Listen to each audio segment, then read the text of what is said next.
오늘 우리에게 새날을 주신 하나님을 찬양합니다. 찬송가 488장 찬양하겠습니다.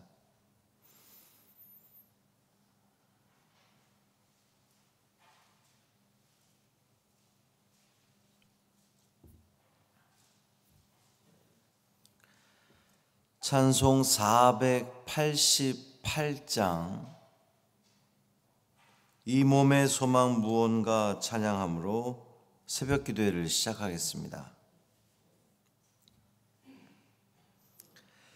이 몸의 소망 무언가 우리 주 예수뿐일세.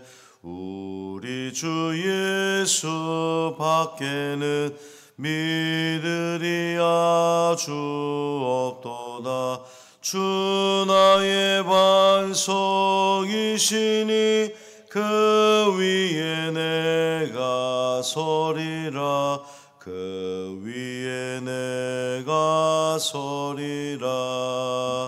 무섭게 바람 부는 밤 물결이 높이 설렐 때 우리 주 크신 은혜에 소망에 닿을 줄이라.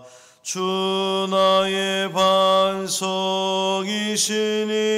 그 위에 내가 서리라. 그 위에 내가 서리라.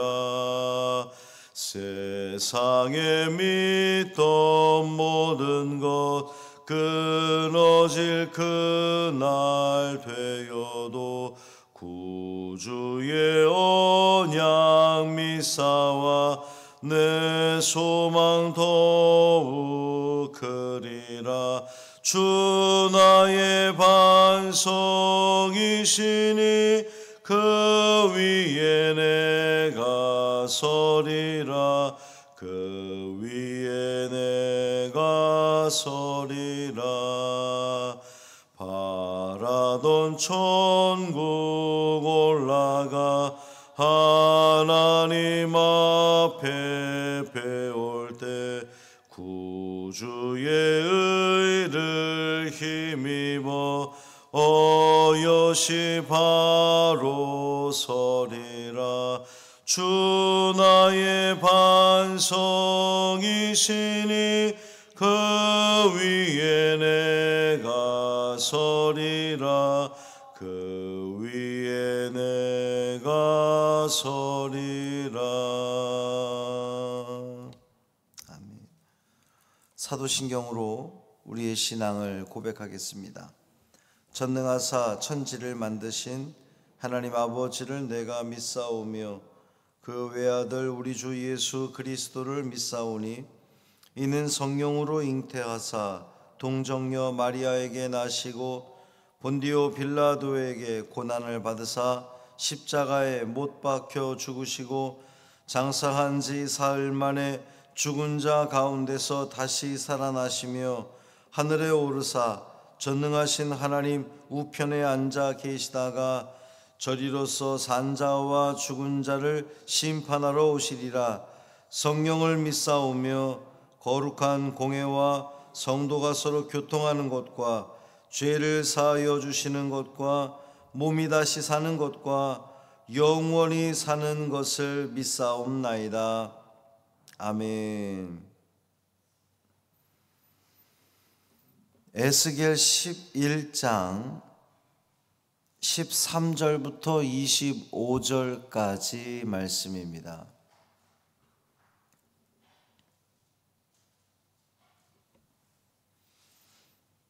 에스겔 11장 13절부터 25절까지 말씀 함께 읽습니다. 이에 내가 예언할 때에 분하야의 아들 블라디아가 죽기로 내가 엎드려 큰 소리로 부르짖어 이르되 오호라 주 여호와여 이스라엘의 남은 자를 다 멸절하고자 하시나이까 하니라. 여호와의 말씀이 내게 임하여 이르시되 인자야 예루살렘 주민이 내 형제 곧 내 형제와 친척과 온 이스라엘 족속을 향하여 이르기를 너희는 여호와에게서 멀리 떠나라. 이 땅은 우리에게 주어 기업이 되게 하신 것이라 하였나니 그런즉 너는 말하기를 주 여호와의 말씀에 내가 비록 그들을 멀리 이방인 가운데로 쫓아내어 여러 나라에 흩었으나 그들이 도달한 나라들에서 내가 잠깐 그들에게 성소가 되리라 하셨다 하고 너는 또 말하기를 주 여호와의 말씀에 내가 너희를 만민 가운데에서 모으며 너희를 흩은 여러 나라 가운데에서 모아내고 이스라엘 땅을 너희에게 주리라 하셨다 하라. 그들이 그리로 가서 그 가운데에 모든 미운 물건과 모든 가증한 것을 제거하여 버릴지라. 내가 그들에게 한 마음을 주고 그 속에 새 영을 주며 그 몸에서 돌 같은 마음을 제거하고 살처럼 부드러운 마음을 주어 내 율례를 따르며 내 규례를 지켜 행하게 하리니 그들은 내 백성이 되고 나는 그들의 하나님이 되리라. 그러나 미운 것과 가증한 것을 마음으로 따르는 자는 내가 그 행위대로 그 머리에 갚으리라. 나 주 여호와의 말이니라. 그때에 그룹들이 날개를 드는데 바퀴도 그 곁에 있고 이스라엘 하나님의 영광도 그 위에 덮였더니 여호와의 영광이 성읍 가운데에서부터 올라가 성읍 동쪽 산에 머무르고 주의 영이 나를 들어 하나님의 영의 환상 중에 데리고 갈대아에 있는 사로잡힌 자 중에 이르시더니 내가 본 환상이 나를 떠나 올라간지라. 내가 사로잡힌 자에게 여호와께서 내게 보이신 모든 일을 말하니라. 아멘. 이 말씀 하나님 말씀입니다. 그리스도 예수의 마음을 품고 온유 겸손하게 이 하루를 살아가시기를 바랍니다. 그것이 우리 삶의 방향이어야 하고 그것이 하나님께 기쁨되는 삶이 될 줄 믿습니다. 종교 지도자들의 타락, 또 정치 지도자들의 타락, 그것이 그대로 백성들에게 영향을 끼쳤고 그럼으로써 그들은 하나님 말씀대로 살지 않고 세상의 가치와 세상의 방식대로 살아감으로 하나님의 심판을 면할 수 없게 되었습니다. 그러므로 예루살렘은 더 이상 안전한 곳이 될 수 없는 거죠.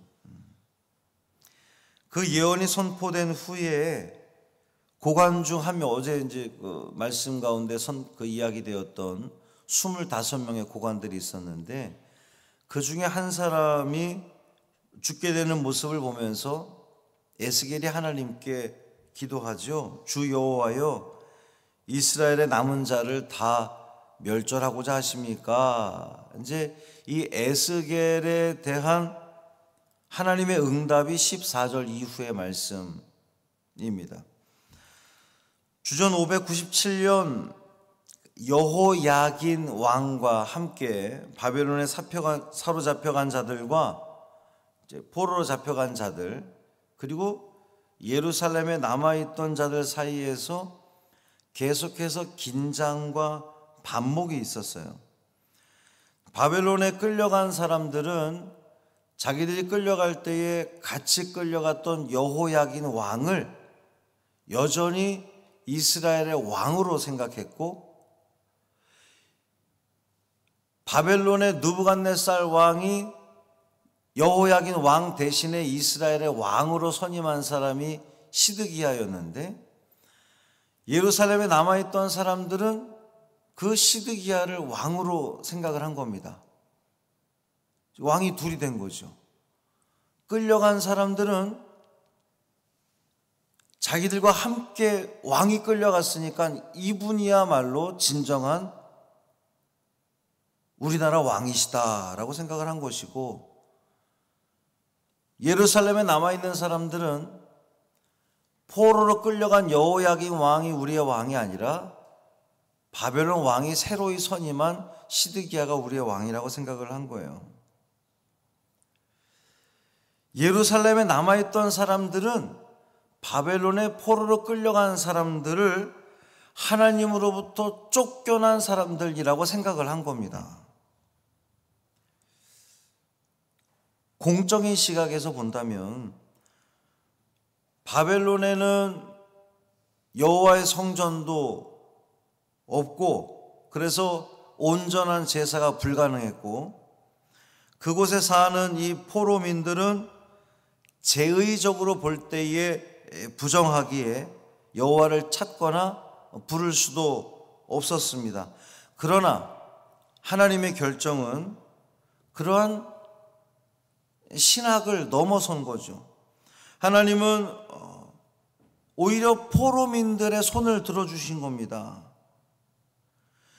이미 포로로 끌려가면서 징벌을 받은 그 포로민들에게는 새로운 길이 열릴 가능성이 있던 곳이고요.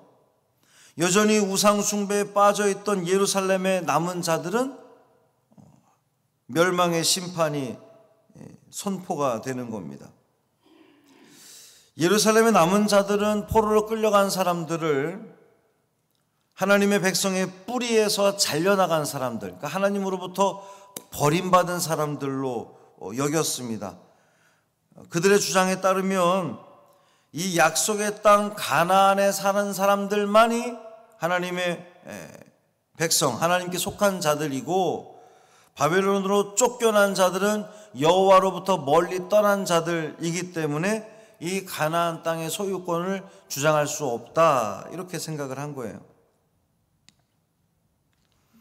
예루살렘의 멸망을 선언하신 하나님은 포로로 끌려간 사람들에 의해서 회복될 그 하나님의 나라를 약속하십니다. 하나님께서 이들을 민족들 가운데로 쫓아내셨지만 이들이 하나님으로부터 완전히 버림받은 것은 아니라는 거죠. 성전도 없고 제의적으로는 부정한 이방 땅에 살지만 오히려 그들은 여호와를 만날 수 있었던 겁니다. 여호와께서 이제 오늘 그 표현하기를 잠깐 그들에게 성소가 되어 주리라, 이렇게 말씀하셨어요. 이제 이 잠깐이 70년의 역사라고 보면 됩니다. 그 이방 땅에 있지만 하나님께서 그들에게 성소가 되어 주심으로 말미암아 하나님과의 관계를 그들은 계속 지속할 수 있었던 겁니다. 비록 이 성전에 없지만, 그들이 있는 곳에 이 하나님의 성전은 없지만 오히려 하나님과의 더욱더 긴밀한 관계를 유지할 수 있었던 겁니다. 하나님은 때가 되면 이들을 민족들 가운데서 모아 이스라엘 땅으로 데려가서 그 땅을 그들에게 돌려주고 돌아온 이 포로민들은 가나안 땅에서 모든 미운 물건과 모든 가증한 것을 제거해버릴 것이다, 이렇게 예언했습니다. 포로에서 돌아온 이들이 무너진 하나님의 성전을 다시금 수축하고 신앙이 회복되어지는 그런 것을 예언한 겁니다. 포로민들의 귀환으로 하나님 백성의 새로운 출발은 시작되겠지만 그것만으로는 부족했습니다. 죄의 뿌리가 너무 깊어서 그런 그 돌아온 이들이 다시금 죄에 떨어질 가능성이 있었던 거죠. 그래서 하나님은 그들에게 한 마음과 새 영을 주시겠다 약속하시는 겁니다. 돌 같은 마음을 살처럼 부드러운 마음으로 바꿔주셔서 버렸던 하나님의 율례, 하나님의 규례를 다시금 붙들고 하나님 말씀대로 살 수 있게 하나님은 열어주신다는 겁니다. 한 마음은 두 마음과 대조되는 마음으로서 지금까지 이스라엘 백성들은 두 마음으로 살았습니다. 하나님도 섬기고 우상도 동시에 섬겼습니다.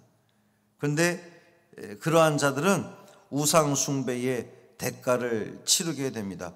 그 행위대로 갚으리라, 이렇게 말씀하셨어요. 결국 오늘 말씀의 마지막 단락 22절 위의 제목이 여호와의 영광이 떠나시다, 이렇게 되어 있습니다. 하나님의 영광이 예루살렘을 떠나십니다. 바벨론 포로지에서 에스겔을 환상 중에 예루살렘으로 데려가셨던 하나님께서, 하나님의 영이 다시금 이제 에스겔을 그 바벨론 땅으로 데려가십니다. 환상이 떠난 후 에스겔은 하나님께서 자신에게 보여주신 모든 것들을 그 포로민들, 이스라엘 백성들에게 알려주었다라고 오늘 본문은 마무리를 짓고 있습니다. 회개하지 않고 우상 숭배를 그치지 않는 오만한 예루살렘은 완전히 멸망할 것이지만, 포로로 잡혀 바벨론에 끌려감으로 자신들의 죄에 대한 응분의 대가를 치는 사람들은 이제 하나님으로부터 새로운 미래를 약속받게 되는 겁니다. 회개하지 않는 예루살렘 성전을 떠나신 하나님은 저 이방 땅 바벨론에서 성전도 없는 그곳에서 오히려 그들에게 처소가 되어주시고 그들은 새로운 하나님의 통치를 경험하게 될 겁니다. 어디에서? 이방 땅에서. 오늘 우리는 어디에 있습니까? 하나님을 예배하는 성전에 있다고는 하나 말씀대로 살지 않고 여전히 세상의 가치와 세상의 방식대로 살아간다면 그것은 하나님의 부재입니다. 여러분이 있는 그곳에서 진심으로 회개하고 하나님을 마음의 중심에 모셔드리고 그분이 주시는 마음으로 이 삶을 살아낸다면 하나님은 바로 그곳에 여러분과 함께 계셔서 하나님의 임재를 경험하게 될 겁니다. 하나님의 부재가 아니라 하나님의 임재를 경험하는 오늘 하루 여러분의 삶이 되기를 주님의 이름으로 축원합니다. 살아계신 아버지 하나님, 고맙습니다. 주님, 우리는 어디에 있습니까? 성전에 있다고는 하나 여전히 하나님 말씀대로 살지 못하고 세상의 기준, 세상의 시선으로 이 땅을 살아가고 있는 우리는 아닌지 돌아보게 하여 주옵소서. 우리가 성전에서 예배를 드리는데 하나님이 이곳에 함께 계시지 않는다면 얼마나 그 상황이 안타까운 상황이겠습니까? 주님, 우리가 살아갈 그곳에서 우리가 성전문을 열고 세상을 향해 나가 살아가는 그 현장에서 하나님 말씀대로 살아가고 하나님의 시선으로 세상을 바라보며 하나님의 마음으로 우리 이웃들을 바라보고 따뜻하게 대해줌으로 말미암아 그곳에 하나님의 임재를 경험하는 우리가 되게 하여 주옵소서. 한날의 삶을 온전히 주님께 맡기기를 원하며 우리 주 예수 그리스도의 이름으로 축복하며 기도합니다. 아멘. 하늘에 계신 우리 아버지여, 이름이 거룩히 여김을 받으시오며 나라가 임하시오며 뜻이 하늘에서 이루어진 것 같이 땅에서도 이루어지이다. 오늘 우리에게 일용할 양식을 주시옵고 우리가 우리에게 죄 지은 자를 사하여 준 것 같이 우리 죄를 사하여 주시옵고 우리를 시험에 들게 하지 마시옵고 다만 악에서 구하시옵소서. 나라와 권세와 영광이 아버지께 영원히 있사옵나이다. 아멘.